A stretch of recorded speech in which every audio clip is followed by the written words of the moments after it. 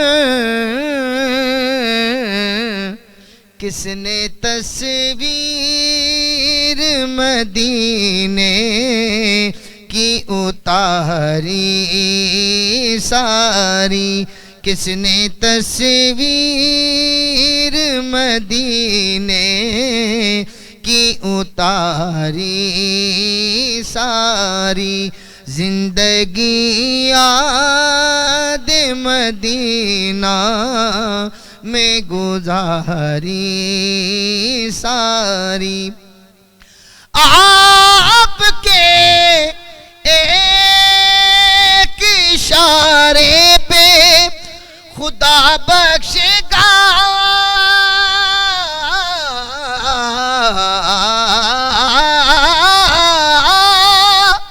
آپ کے ایک اشارے پہ خدا بخشے گا،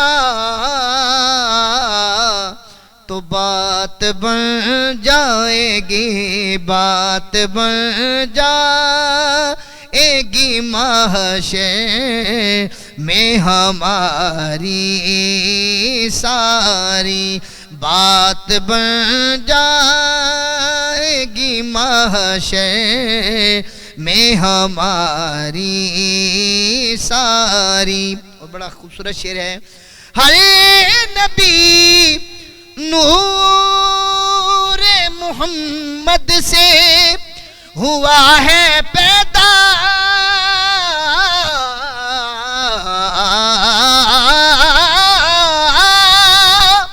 ہر نبی نور محمد سے ہوا ہے پیدا،